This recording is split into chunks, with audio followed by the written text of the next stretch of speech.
Wherever you may hail, I'm your host, John Bruni. Welcome to The Focus, where we bring you the most thought-provoking and informative current affairs analysis from around the world. Each episode, we invite top experts and analysts to share their insights on the most pressing issues of our time. From international relations and global economics to philosophy and science, no topic is off limits. Join us as we explore the complex and ever-changing landscape of the world, where we provide valuable perspectives on the events that shape our global community.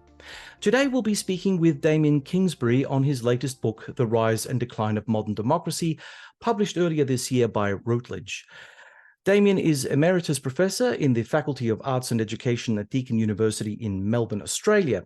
He has written or edited more than 24 books and several dozen journal articles and book chapters on political and security studies in developing countries. But before we start, a shameless plug for ourselves. Please subscribe to our channel. We need that algorithm to find us, and by hitting the subscribe and like buttons, this is your contribution to the growth of what hopefully will become a South Australian global sensation. Damien, welcome to The Focus. Thank you.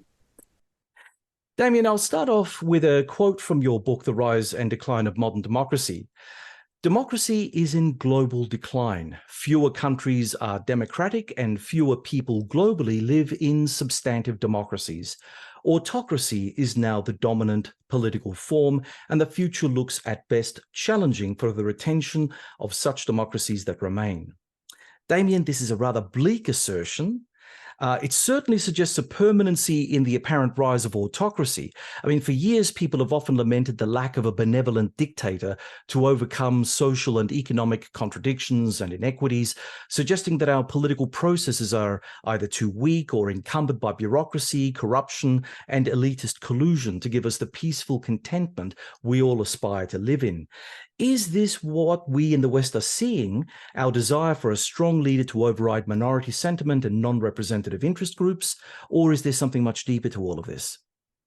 What people are losing sight of and have lost sight of is that historically people did not live under a democracy, particularly in the West, and they sought to have a better political arrangement, if you like. About 200 years, 150 years to achieve.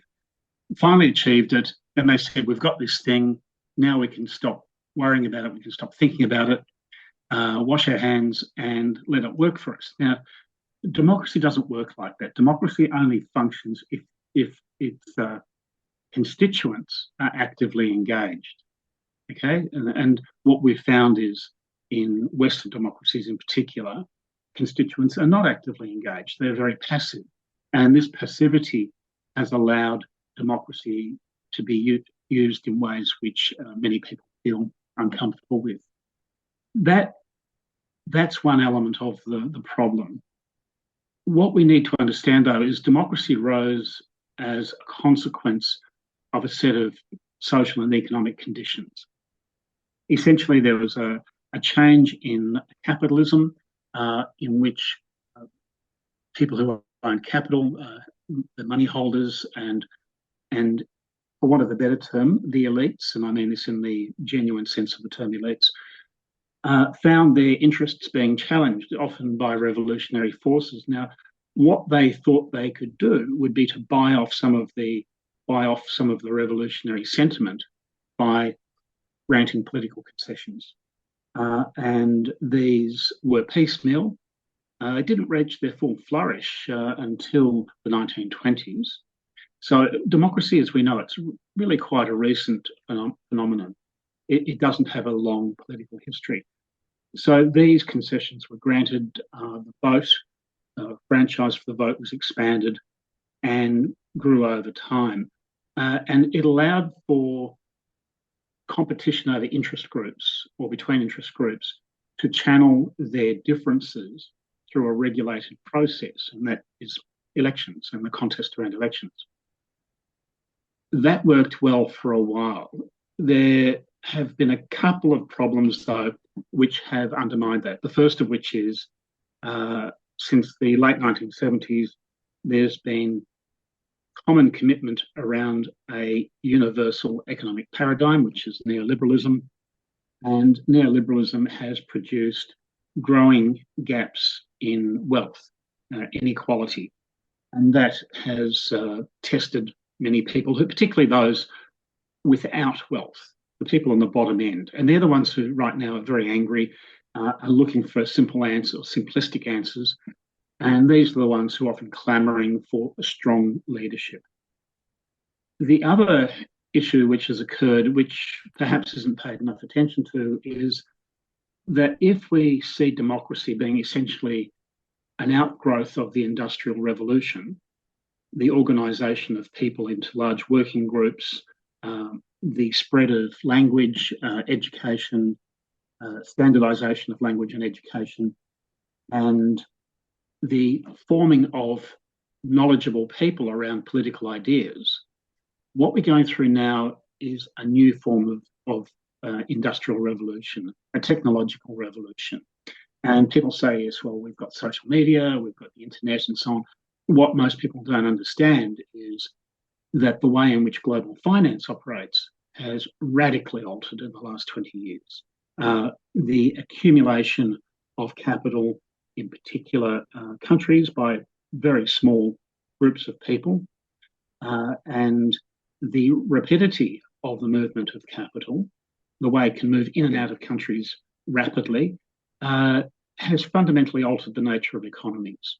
So we do live in a globalized world in a very real sense. We don't live in nations in the old 19th century sense of the term, that the countries we live in are somehow separate from each other. They're all very tightly connected. So we've got these two phenomena intersecting at the same time. And the consequence of this is people feel very insecure. Jobs are much more insecure than they were, say, 30, 40, 50 years ago. Often people used to have a job for life, or might have 2 or 3 jobs over the course of their lives. Now, you're lucky to have a job for 2, 3, 4 years. And most people expect to change their jobs regularly.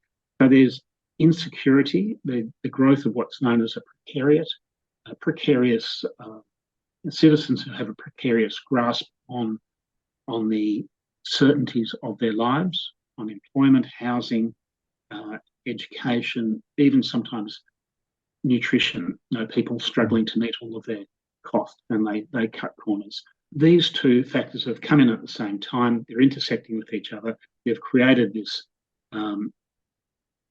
vast gap in wealth, which is still growing, and they've made a lot of people very angry, as indeed a lot of people were very angry in the late 19th century, which is when the push for democracy really started to pick up steam. So we're seeing, in a sense, the sorts of conditions that gave rise to democracy, or modern democracy, but we're in a different socio-economic frame.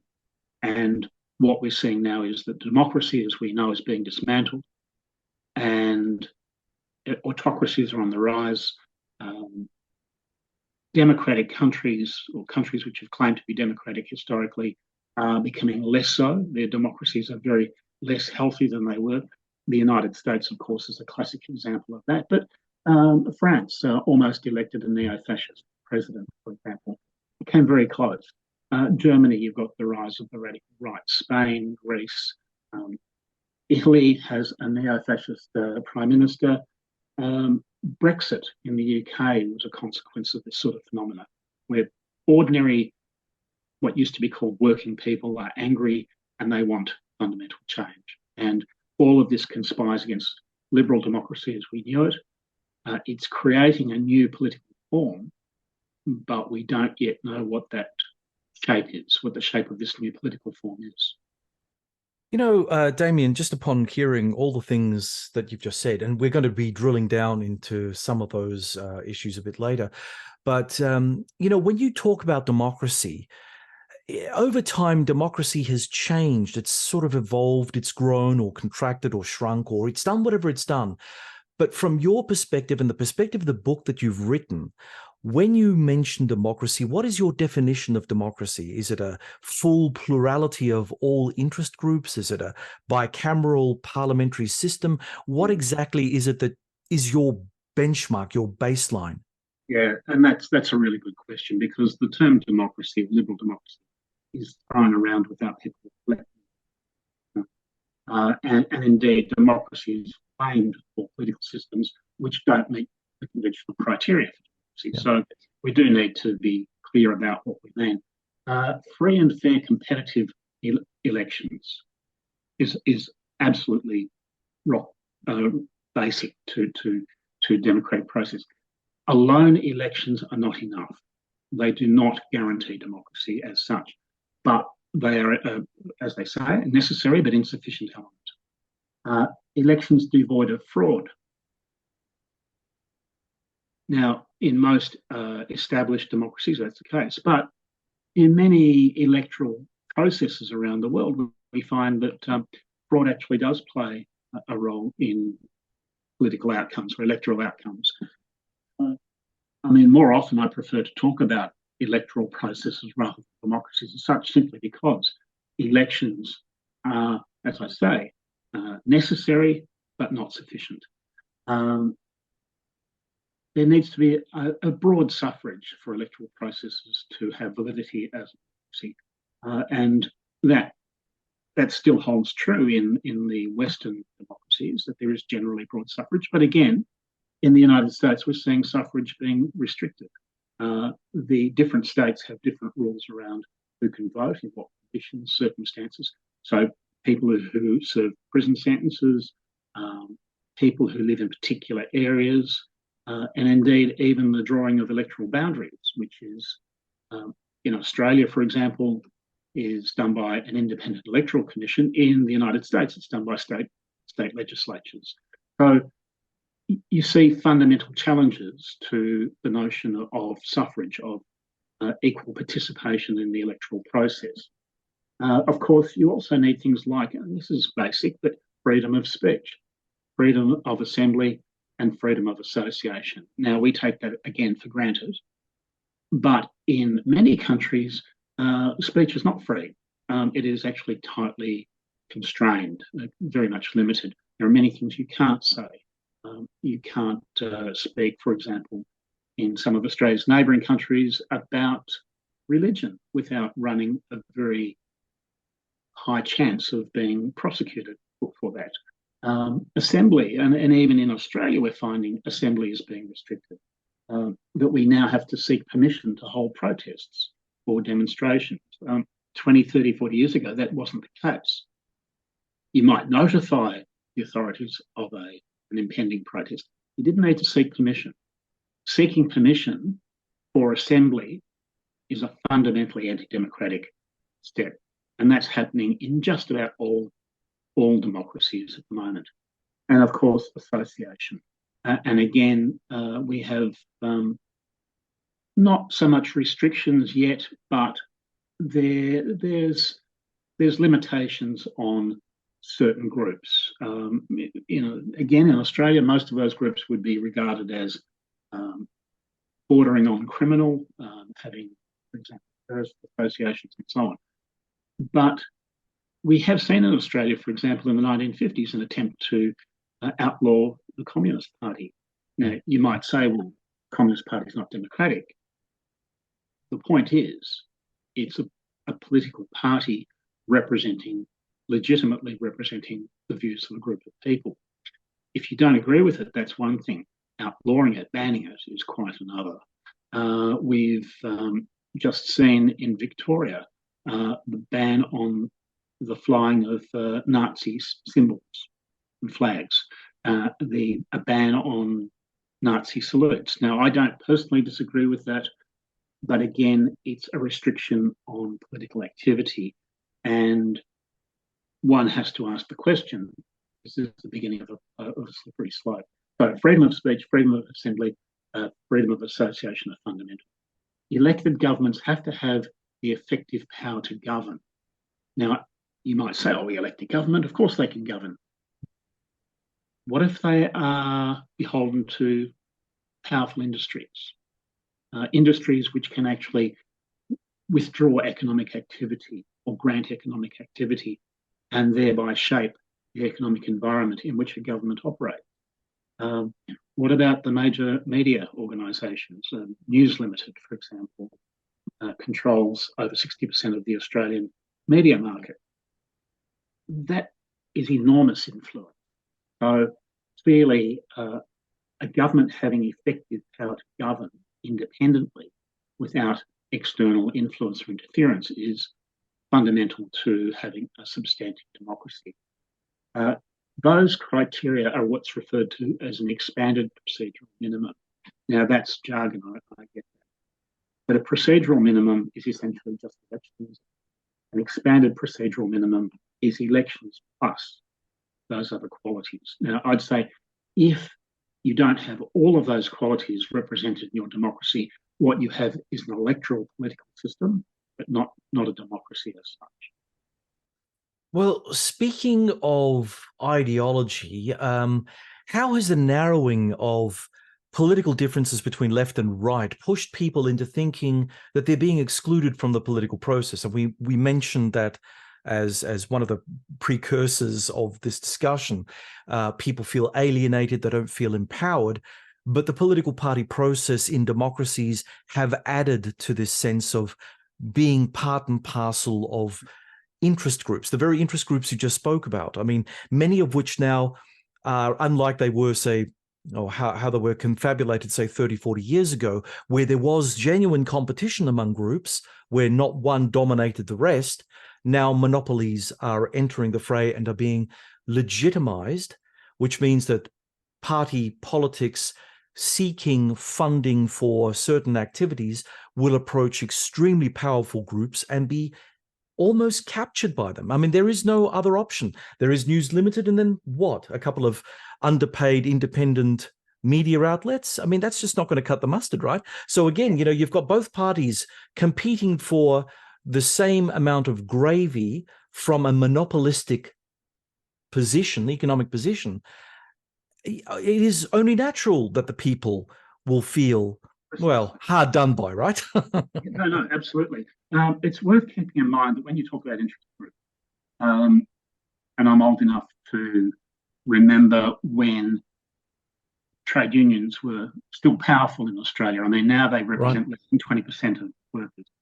When I was younger, they represented over 60%. So that's a very significant change. And that in itself is one of the consequences of the changing nature of the economy that we happen to live in.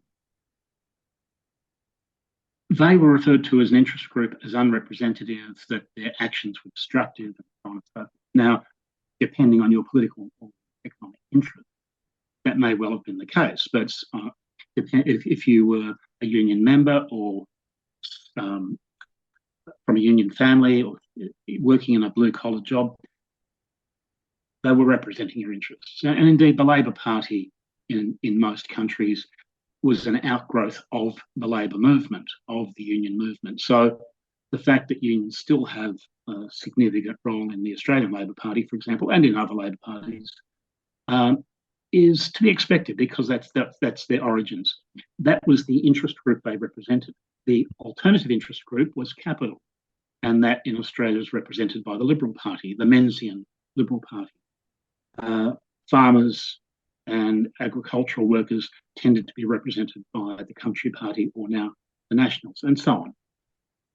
That was probably at a time when democracy in the West was at its peak, because you had interest groups representing different cohorts coming together in a political competition and respecting the outcome, regardless of who won. What we find now is the interest groups are actually much less represented than they were. There is essentially an economic orthodoxy around neoliberalism, which was adopted in the first instance in Australia and in the UK by so-called left governments, Labor governments. that means that the sense that you don't really get a choice has become more pronounced. But both sides would argue, and indeed do argue, that they have no choice in adopting or maintaining this economic orthodoxy, because to do anything about it would be to see a flight of capital and the ruination of your economy, declines in living standards, and so on. So it doesn't really come up. It's taken as a given now, at least for the foreseeable future, that neoliberalism will be the dominant economic paradigm until something comes along to replace it. And we don't know yet what that will be. One of the difficulties of this is, of course, is that you have what used to be two competing sides of politics essentially agreeing around the core issues.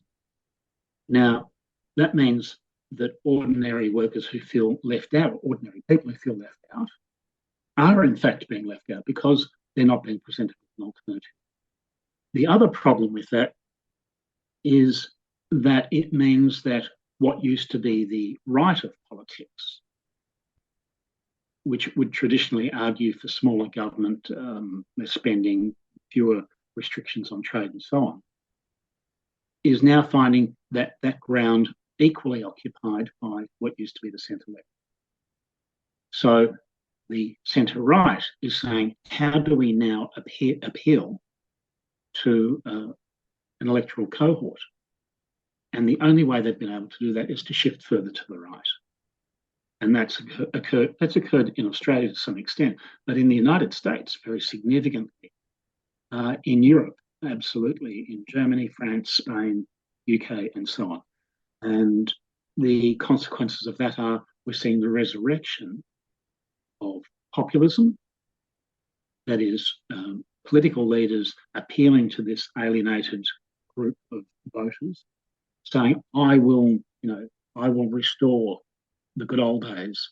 And indeed, the appeal to the good old days, to this mythical past, is something that we have seen historically before, and it doesn't go to a good place.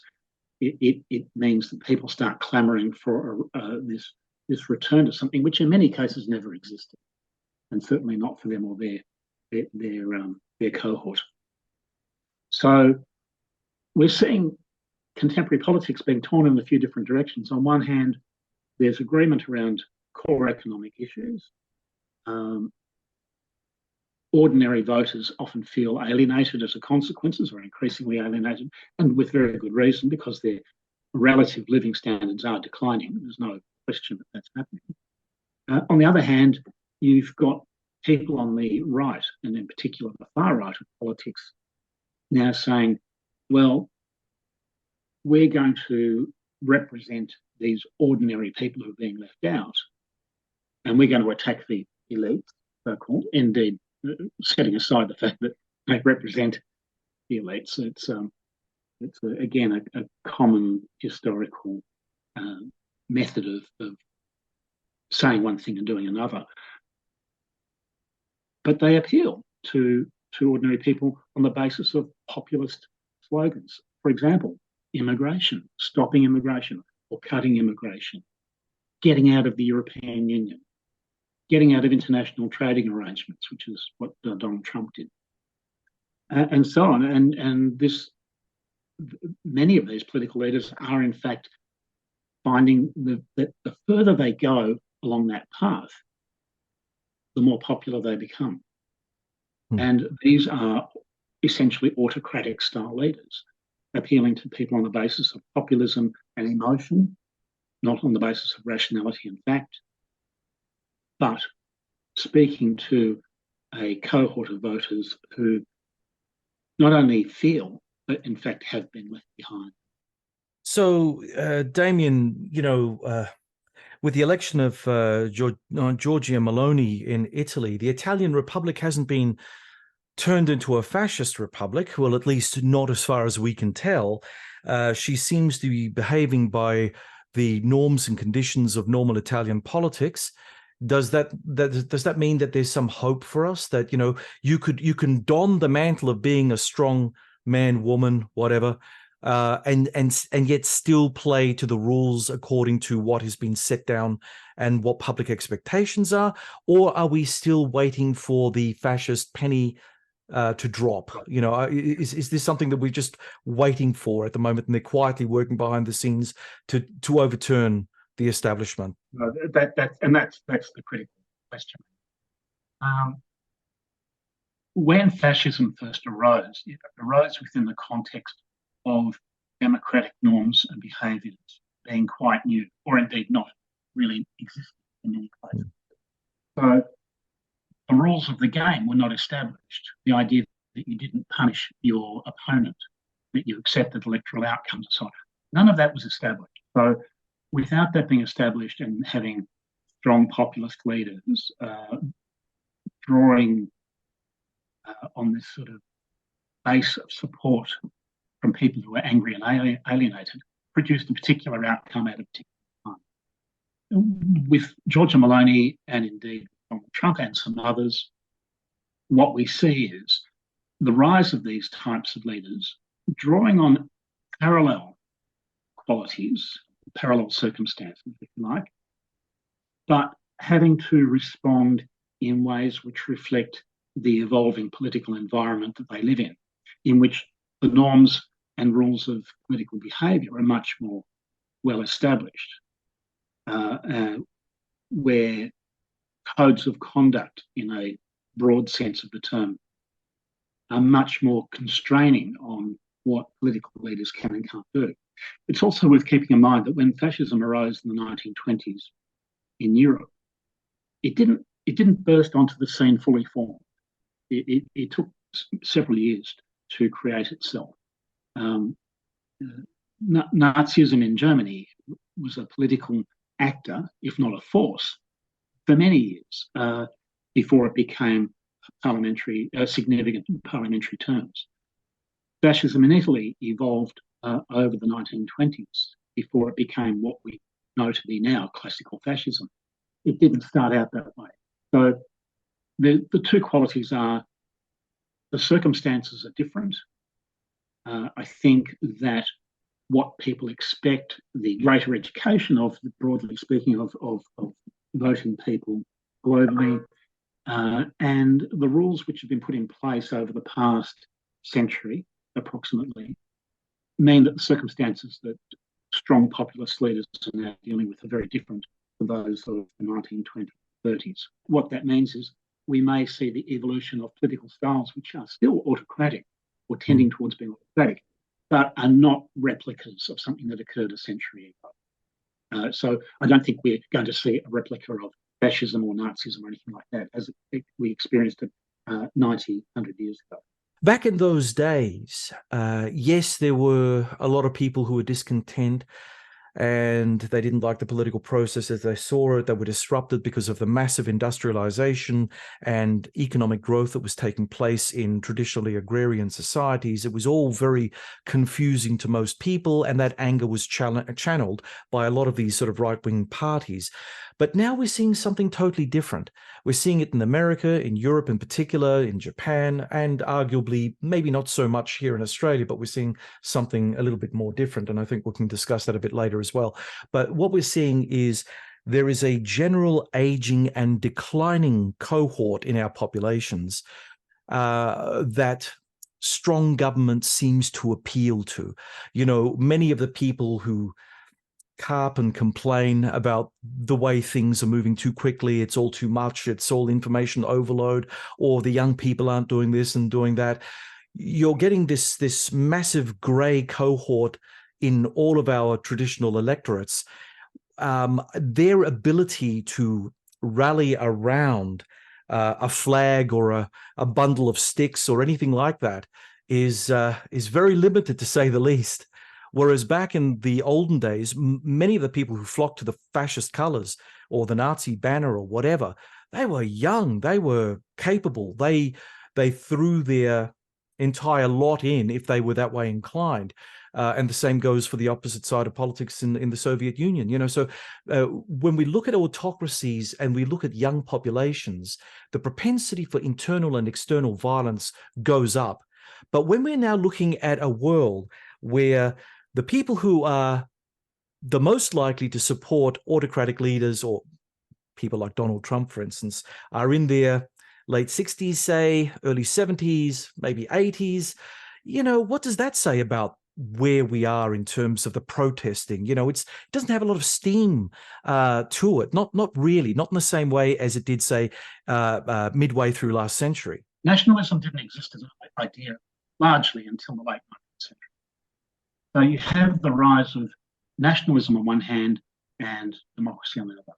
And in some places where democracy wasn't functioning, nationalism took the lead, particularly in places like Germany, Hungary, Czechoslovakia, and a number of other countries. So we are certainly seeing a rise of nationalism now, and we have been probably for the last 20 odd years. But it doesn't occur it doesn't occur in the same way. The conditions are different. In terms of the cohort that are rallying to the banner, who are saying, we want to go back to our mythical past, or our standard of living in comparison with our reference group has declined, and we want to rebalance the equation. They are, in fact, young. If you look at the statistics on the voting patterns, they actually spread across the population, across the demographic. The very young ones tend, and when I say very young, under 20, under 25, tend at the moment to support liberal politics in a classic small L liberal sense. They tend to be interested in things like the environment, hence the rise of the Green Movement and so on. But the older voters, who are conservative in the true sense of it, are the sorts of people who, in Australia, are voting for the so-called teals, the economic conservative social liberals, environmentally focused, so on. The older voters in the United States tend not to be the angry ones. They're the ones who are, broadly speaking, relatively comfortable and set. They've had their job for life, or their couple of jobs for life. By and large, they have done well. They own property, and they're relatively.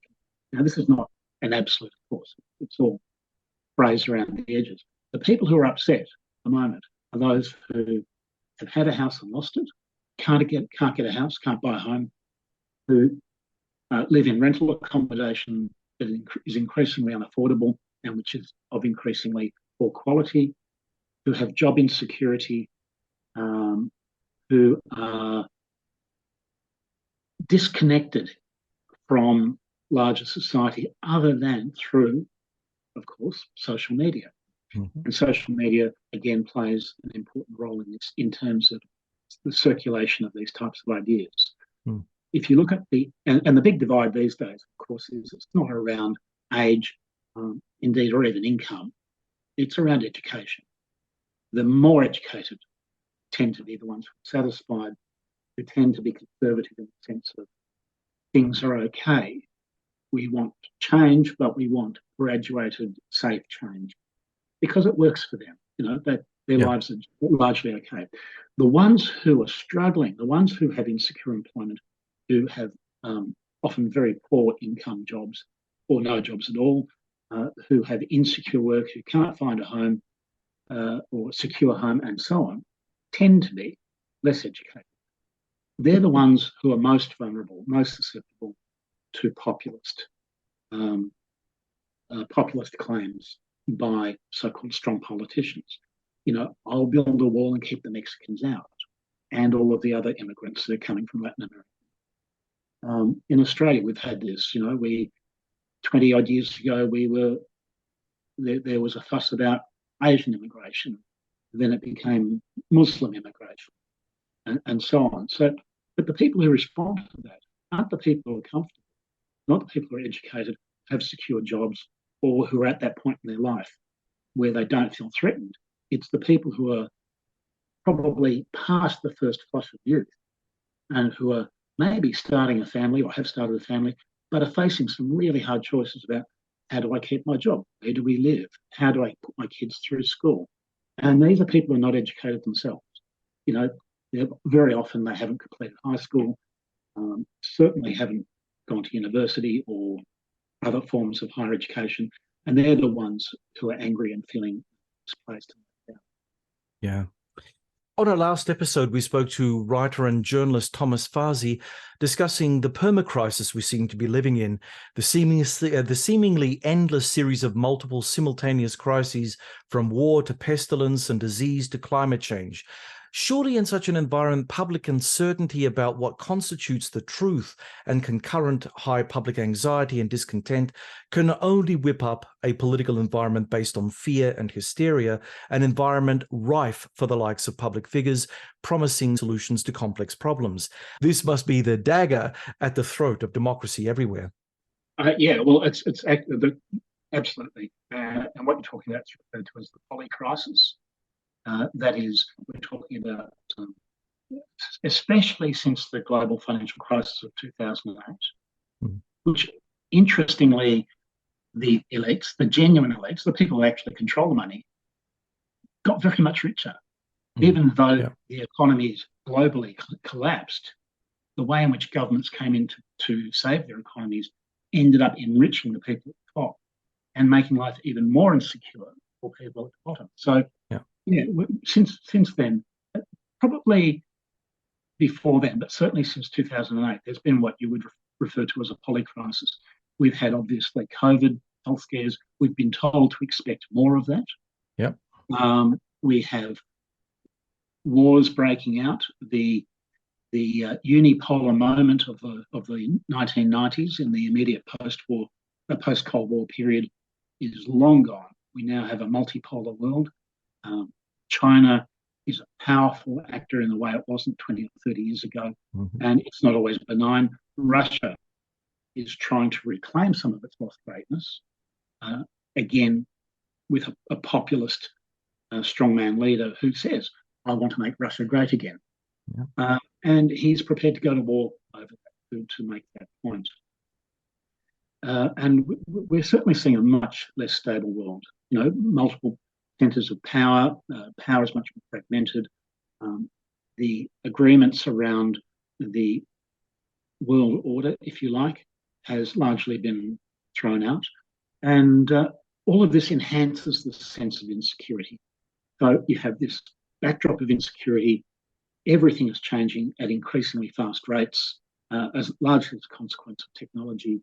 We have an overload of information, most of which is rubbish, particularly if you get your information from social media. And this is creating almost the perfect storm.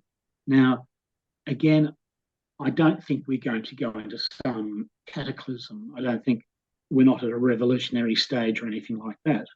And when I say we, I'm talking about Western democracies.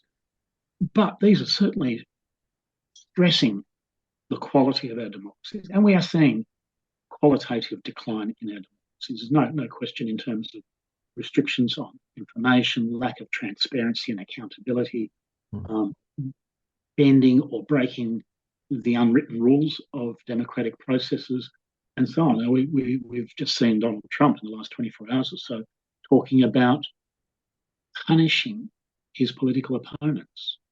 Now, that's the stuff of fascism. Whether he does it or not, or whether the system is sufficiently constraining, is probably less the point than a former president and a front runner in the next presidential election is actually giving voice to these ideas. So we're certainly seeing the pressures and the stresses playing out.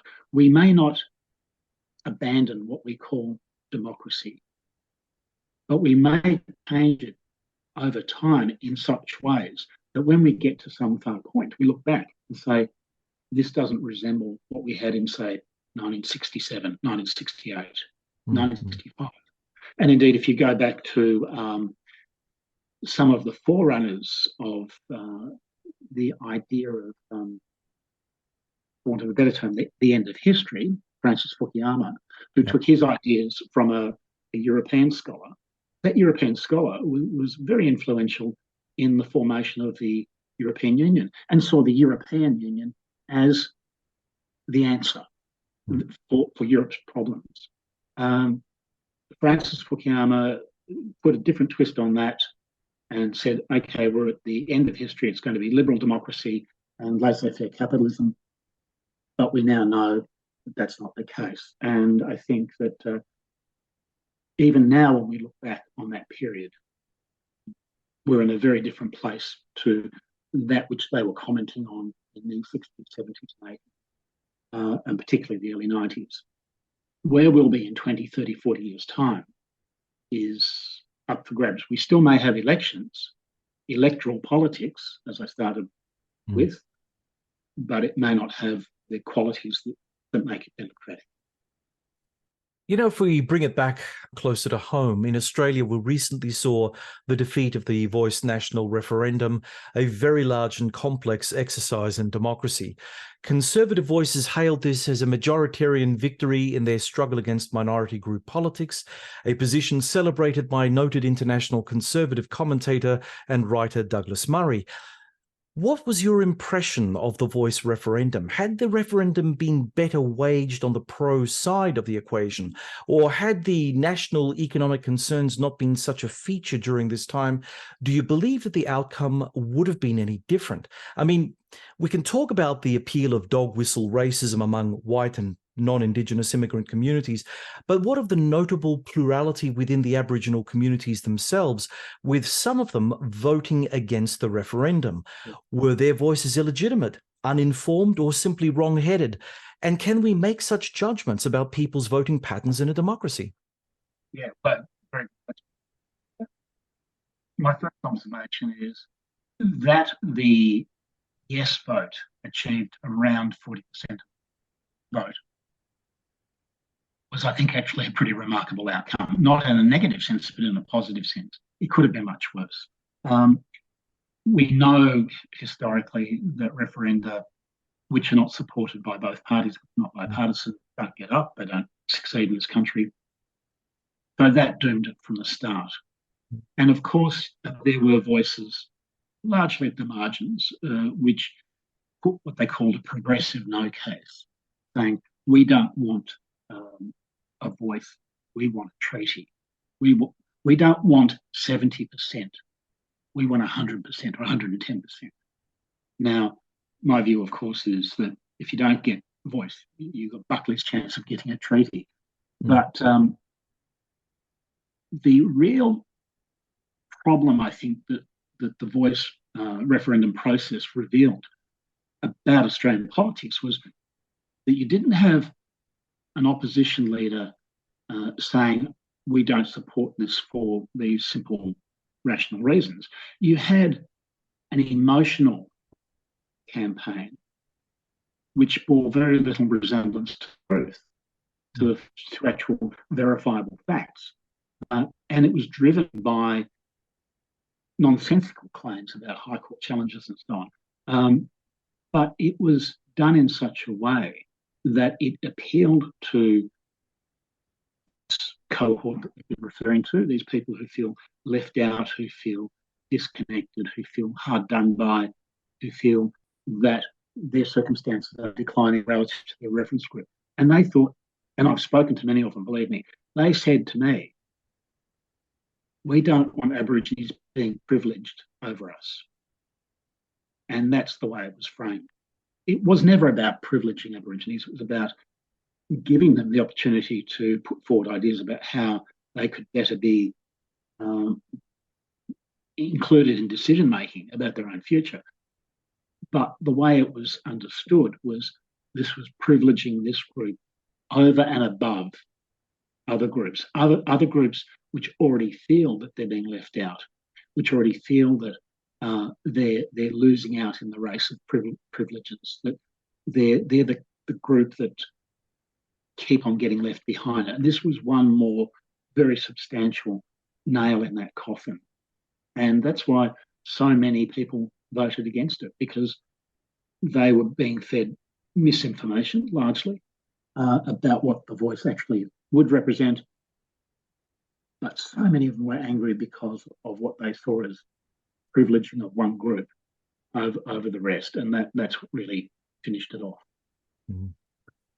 Okay, on to another very topical issue. We have touched on it before, but we will go into it in a little bit more depth now. What do you think the rise of social media platforms, artificial intelligence, and machine learning does in terms of favoring autocracy over democracy? With regard to that, it's many people who defend the Elon Musks of the world like the idea of the old social media because, you know, it puts democracy in your pocket.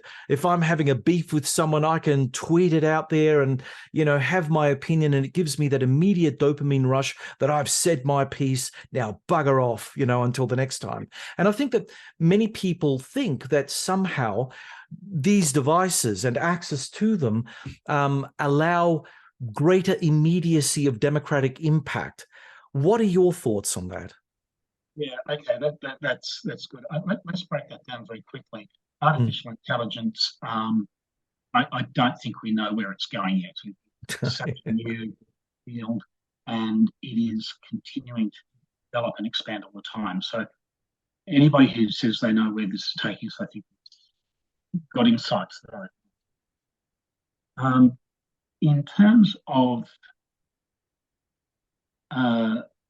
social media, it has a couple of functions. One of which is it's really good for disseminating views, but not views which necessarily are founded in fact or rationality.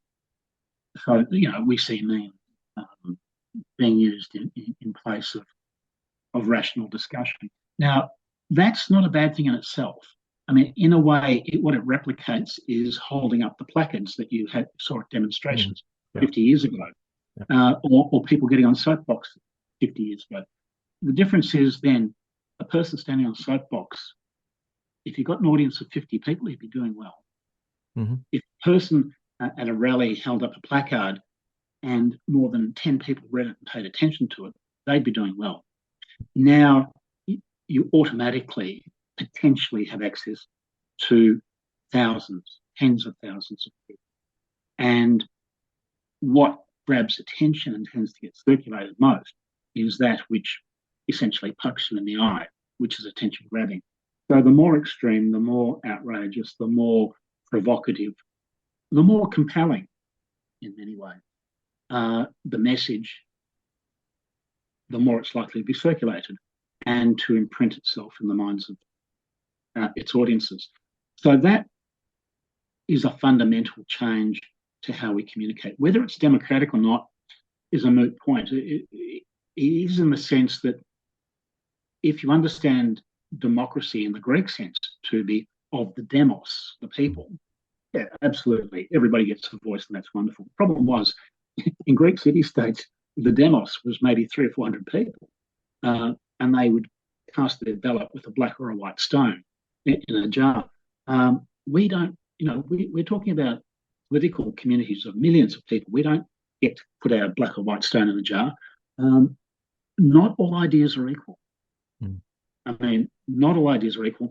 Not all information is equal, and expertise, which has been denigrated shockingly in the last several years, actually does have value.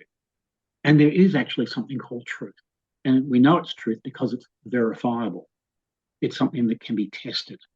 And you can say, this is a truth. Water is wet. You know, the sun does rise in the east, and so on. What you have, though, with social media is the questioning of that. And in particular, the false logic of, well, you prove it's not the case, which is which is a logical fallacy. But logical fallacies, I mean, if you pay any attention to social media, in particular the debates on social media, logical fallacies are pretty much the dominant form. And that's hugely problematic because it does leave people who are uncritically trained, people who are not especially well educated or not especially perceptive, often vulnerable to these sorts of claims. And as a consequence, you get allegations of, for example, a global conspiracy of child sex offenders, running our government in conjunction with shady, powerful groups. I mean, it's nonsense. And we know where it originated, and it's always been nonsense. I saw that as recently as yesterday. I mean, still we're seeing that coming up in discussions and debates about social and political matters. So there's no question that social media has absolutely changed means of communication, and it's done so in fairly problematic ways.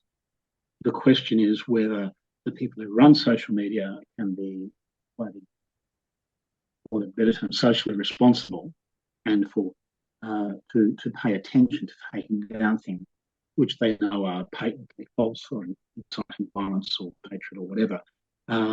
We get a bit of lip service in that regard, but to date we don't get a lot of action. So that is certainly one of the factors playing into this energising of a populist, disenfranchised populist base. I'm John Bruni, and you're listening to Sage International's The Focus podcast. And from Melbourne, Victoria, we're speaking with Emeritus Professor from Deakin University, Damien Kingsbury. Damien, does democracy no longer address the most compelling needs or interests of the people? Yeah, that's a really good question. Well, it goes back to what we've been discussing. When you have common agreement around, for example, economic paradigms, neoliberalism, then if people are feeling alienated from that or left out from that or somehow losing out from that, no, it doesn't. Democracy doesn't address their concerns because they don't feel, and they are not represented. And that's a fundamental problem. And that is why I think neoliberalism in itself needs perhaps to be unpacked a bit. But it's an incredibly powerful economic ideology. You know, it has global reach and indeed controls the global economy. We do know that if you try to go against it, you set up nationalist barriers or you increase taxes or tariffs or whatever you try to do to limit the impact of neoliberalism, you have capital flight because we live in a totally interconnected global economy, made more so by new technology. And we can see literally billions of dollars being wiped off share markets in a blink. Damien, just on that, I mean, what effect has protective barriers, shall we say, things like reshoring and onshoring done to the economic model you're speaking of? I mean, you know, there was a time where globalization was an ideology. It was deeply embedded within that sort of neoliberal context, but the populist nature of certain politicians in the West now want to put the barriers up, which is kind of trying to break down that globalist structure. Is it not having any effect on neoliberalism as it was once constructed? Yeah, good point. What we've seen in the UK, for example, is as a consequence of Brexit, which I think Brexit was a manifestation of the things we've been talking about. We've seen a decline in the UK economy, no question. It was factored in very quickly in the process, and it has remained. And most people who live in the United Kingdom now regard Brexit as a mistake. They would change it if they could.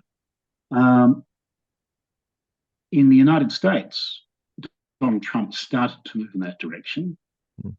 He scrapped a number of international agreements.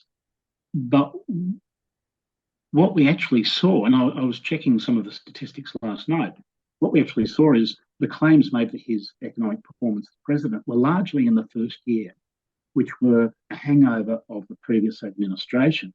And we actually saw a decline in economic indicators under Donald Trump. The national debt under Donald Trump increased by 40%. 40%. I mean, so clearly it doesn't work. And this is one of the problems with neoliberalism is if you go against it, you do suffer, you do pay a price. And how do we somehow disentangle ourselves from this monolithic economic paradigm without destroying ourselves in the process. And I don't have the answer for that. But what I can say is there are certainly going to be consequences of that dominant economic paradigm, and they're not always going to be happy. You are going to have lots of people feeling very alienated, left out, left by the wayside, if you like, of history's progress. They're the angry ones, and they're the ones who say, well, democracy doesn't work for us. Or we want a different type of political process. And they're the ones who I think are going to contribute to shaping our political future in ways that, well, let's just say it hasn't played out yet, but it's in the process. And I think we're seeing some pretty disturbing signs. Okay, so Damien, can democracy continue as a matter of political will? In what ways does your book explore the role of political will in the survival or decline of democracy? Yeah, that's another really good question. It's the balance between structure and agency, the material economic circumstances and agency, the will to do things in a particular way, and how these two interact. Neither one dominates necessarily. Neither one can ignore the other. I think that we can hang on to our democracy, liberal democracy, if we are conscious about it, if we are actively engaged in it, and we demand that it remain as something that we not only participate in, but actually value. If we value it and choose to participate, I think it has scope for continuing. But what we've seen is that we've become very complacent about our politics. That complacency has crashed up against material circumstances which have not been generous to very many people, and that's produced this negative reaction. So, yes, in theory, democracy can survive as we have known it if we are sufficiently engaged and want it to. The question is, do we really want it to, or are we prepared one way or another as a global community to let it slide and be replaced by something that still perhaps has elections, but doesn't necessarily have the quality of representing interest groups within an agreed framework? Where do you think such a reform in thinking will come from? I mean, one could be cynical and say it can't come from the established major political parties in the West. They're already far gone. They're out with the fairies. They're already disconnected. They're serving their elite interests. They're all neoliberal and very cozy. The minor parties sort of try to buy into that as well to a certain degree, but there is a little bit of room to move among them. But really, is this sort of political will, if you want to call it, is this something that has to come from outside of the political system? Yeah. Well, yes, and it will. It will. The problem is, I think, that, as you say, the major political parties are too deeply entrenched in the status quo to change. The experience is that change really only occurs when you have a crisis. Yep. And change occurs in response to the crisis. I think that that's what we're going to see. At some point, there will be a crisis of some sort. It might be this polycrisis of wars and epidemics. It might be that enough people are fed up to say, we're going to push the system. And indeed, the storming of the Capitol building in the United States came very close to that. That was a very profound symbolic gesture, which I think has shaken a lot of people up in the United States and made them have a big think about what's going on.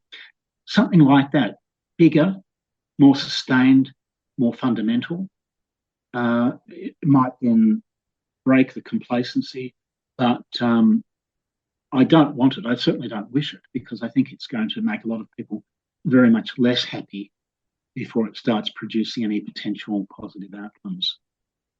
So that leads to the next question. Can the system repair itself without us having to hit that hard edge? Do we have to have the crisis for us to all wake up and smell the coffee and say, gee whiz, we're about to lose everything that our fathers and grandfathers fought for? And for what exactly? Is there a way in which we can try to populate an idea among the established elites to try to, I don't know, what's the word?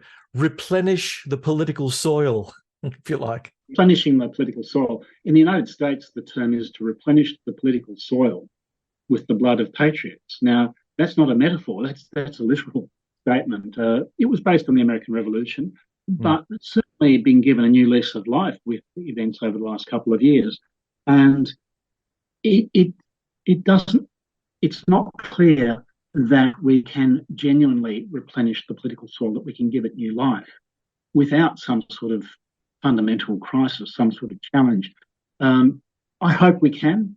There's certainly enough being said about it. Lots of people are describing what's happening. There's no shortage now of commentators describing the problem. The issue, I think, is to understand why it's occurring. And there you're starting to see some scholars come forward with ideas. My book is an example of that. It's not got the attention perhaps I would have liked for it, but that's the nature of ideas, is that they need to build up a momentum and to before they're taken seriously. And we're at the beginning of this discussion, not at the end or in the middle. So it's going to take some time before understanding the nature of the challenge really starts to sink in. The question is whether people will recognise, people who have the capacity to make decisions will recognise the nature of the challenge before the crisis, whatever the crisis is. Now, interestingly, Joe Biden, as president in the United States, did actually recognise this a year or so back when he started to talk about some of the limitations he wished to place on around neoliberalism. And indeed, the United States did pass that under its previous Congress. Whether or not those very small steps are going to be taken any further is a moot point.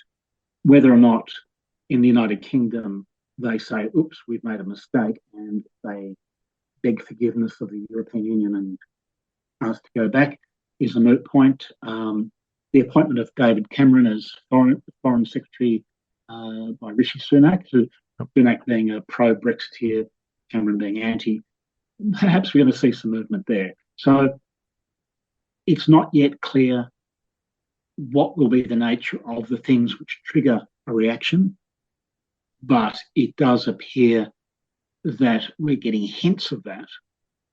Again, the question will be, do we have to wait for some sort of major catastrophe, some sort of really big problem before people start to say, hang on, the system's not working, we need to go back and start again. But like democracy, I think it won't be a case of a radical break with the past. I think it will be much more about incremental changes, and whether or not those incremental changes can be made in such a way as to stave off a popular discontent. When revitalising democracy, and we did touch on this earlier, will there still be room for extremist political elements to express their thoughts publicly? In a functioning democracy, should we preserve the possibility of extremist groups coming to power, knowing full well that such groups may pose a threat to the democracy that spawns them? Yeah, that's the classic dilemma that democracies must, in order to protect themselves, they must have limitations. That they, for example, can't allow anti-democratic voices to become dominant. That's a fundamental. But by restricting those voices, that's essentially an anti-democratic move. Now, and it's a fundamental tension in the process. Do we accept all voices as legitimate, or do we say that some voices are not legitimate and shut them down? And that's a really tough one. I think what we are seeing is that the move towards the margins, towards the extremes, the polarisation of politics, is certainly increasing the loudness of the voices at the far ends of the spectrum. Whether or not that is controlled or constrained without infringing on a popular sense of freedom of speech and democratic participation is another matter again. But even now, we know that there are plenty of people who say that voices are being excluded from mainstream media and so on, and that we're getting one view, not a variety of views. So that's already an active debate. I guess the question is whether there is going to be some move towards trying to control the extremes, or whether we just say, well, it may not be palatable, but it's legitimate from that person's perspective. And in a plural political society, we must have a plurality of voices. So that's a curly one. But we've already seen restrictions in Australia, and we may well see them.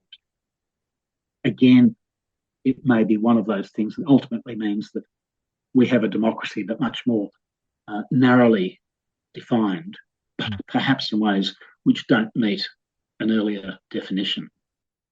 There's been an extremely lot of chatter with regard to, well, the ongoing Israel-Hamas war. I mean, we've seen a spate of public protests around the world condemning what many have said is Israeli overkill in Gaza, designed to root out Hamas.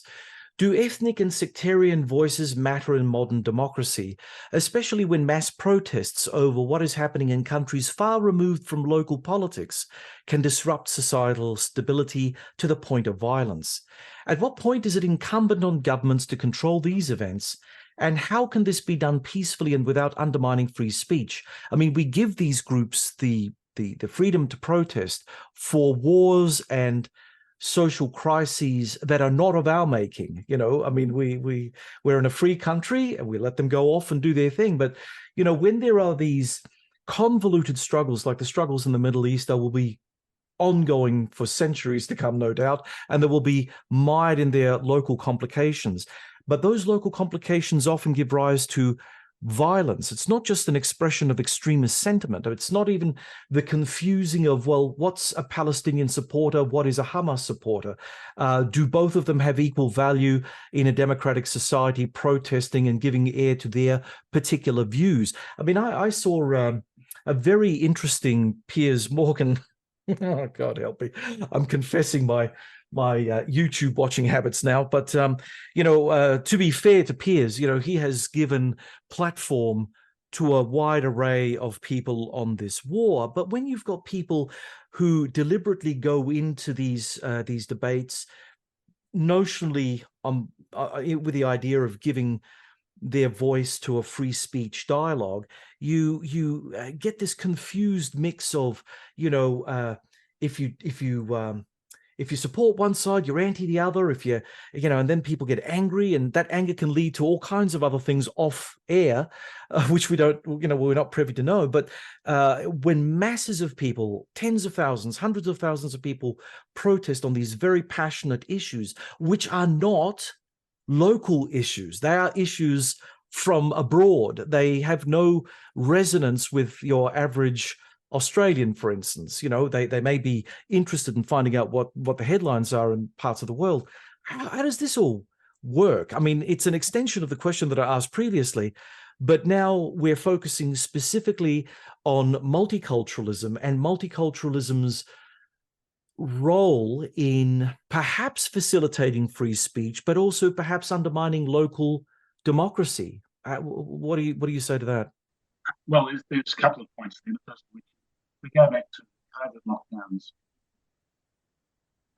There was violent protest, and it was met with force, you know, ultimately. So there are constraints. I mean, there's free expression up to the point that you break them, you behave with violence or disturb the peace in unacceptable ways. Hate speech is a crime, I think, you know, and that's a good thing. So we're not free absolutely to say what we like. We never have been, and we certainly are not now. I don't see that as being essentially anti-democratic. Setting laws against hate speech is sensible.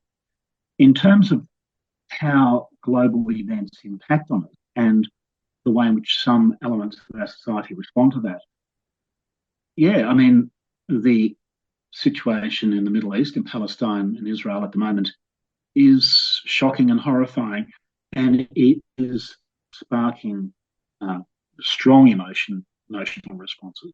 I'd argue that those emotional responses are probably already at a relatively high level prior to having a subject to focus them on. And that's as a consequence of the insecurities and the nature of change that we're all experiencing. That people are feeling, many people are feeling angry and upset already, and they latch it onto something and bang, they take off. Yeah. The Israel-Palestine, Israel-Hamas issue is, I think, emotive because it has a contested history. And of course, there is considerable bloodshed and loss of civilian life. And even people who would ordinarily be strong supporters of Israel are now asking, is this not going too far? We need to keep in mind, of course, that this was Hamas's plan from the outset, that they have said since that they expected to pay a very high price, their incursion. That was part of their prior thinking. So they knew what they were doing. The loss of civilian life was part of their game plan. So, you know, it really starts to muddy the waters around that particular issue. I think what we're focused on, though, is how people are responding to it here and why are they being so emotionally engaged. And like I said, I think that's really a reflection of a deeper set of issues, be it Israel-Hamas, be it the Ukraine-Russia war, be it the global climate emergency, you know, be it any one of a number of issues, be it lockdown. People are feeling tested and stressed and emotionally vulnerable. And these types of issues, and we haven't touched on the climate issue, but these types of issues really are starting to undermine people's sense of stability and certainty in the world. And that gives rise to emotional responses. And I think that's understandable. It's not necessarily a good thing. But, you know, again, if we go back and try to understand why things are happening, we might be in a better position to deal with it, rather than simply clamp down and say, sorry, you can't say these things, or you can't protest, or whatever. From a different perspective, for years, Australia and other democracies have been trading with the People's Republic of China. This country shares very little with the West in terms of social and political values and views democracy as a threat to its internal stability. Our economic elites have viewed trade with the PRC as central to their economic livelihoods. How do you think our engagement with China since 1978 has normalized autocracy, especially among our economic elites who generally are political atheists and whose priority is really only profit? Yeah, well, let's put it this way. Particularly since the end of the Cold War, there's been what's known as the Washington neoliberal economics, liberal democracy paradigm, and so on. And that was pushed globally. What we've seen in the last few years is what Beijing considered.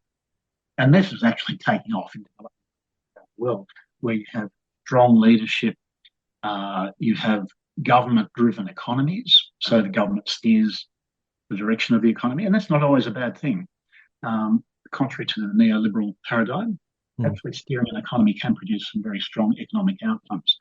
But you're seeing this, and a lot of leaders in developing countries in particular are saying, oh, that's a pretty attractive model, which is why we're seeing essentially a decline in democracy globally. The number of countries that committed notions of democracy has fallen very substantially.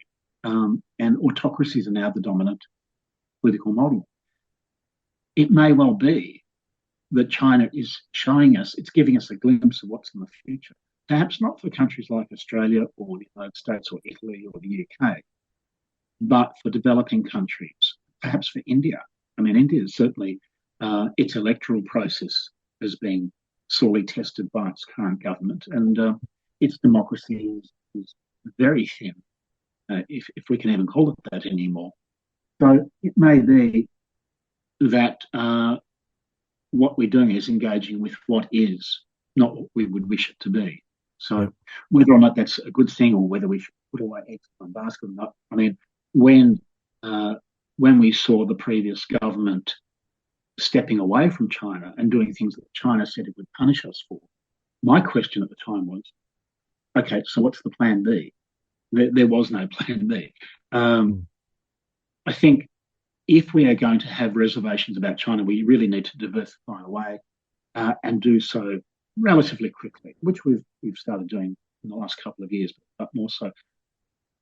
On the other hand, it may just be that the world will be not especially democratic, that the number of countries which remain essentially democratic shrinks. Hopefully Australia will still be one of them, and we will just have to deal with the world on the terms and on which we find it, and not on the terms that we would like to see. So it's a tough one. That in many ways means turning a blind eye to human rights abuses, to political repression, to all sorts of things that we would consider deeply problematic, but which we have functionally virtually no capacity to do anything about. Okay, Damien, in conclusion, your book suggests that democracy may survive, but only through a renewed commitment.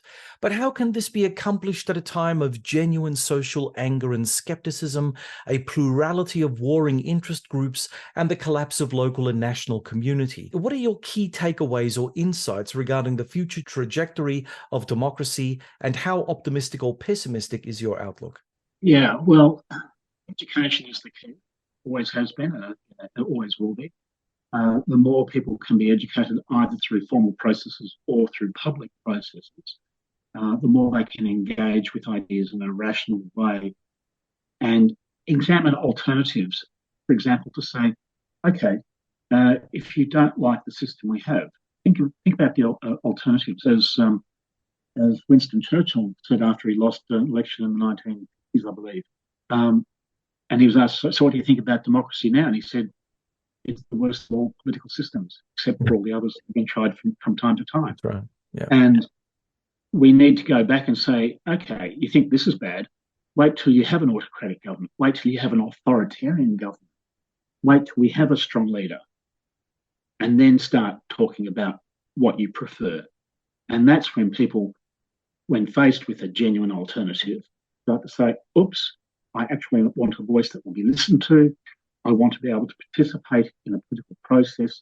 I want freedom of speech. I do want to be able to assemble with groups of people. I do want all of the things that the substantive democracy promises because they constitute a fundamental social and political good. Whether or not that happens is a moot point. Like I said, I think countries like Australia are better positioned to weather the storm than some others.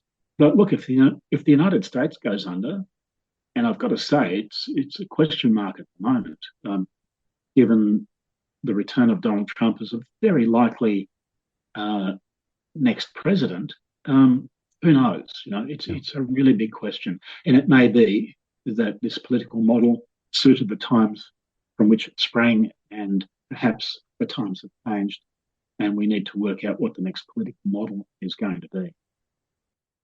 Damien, thanks for your insights and for being on The Focus. Thank you for having me. Thank you very much. Thank you.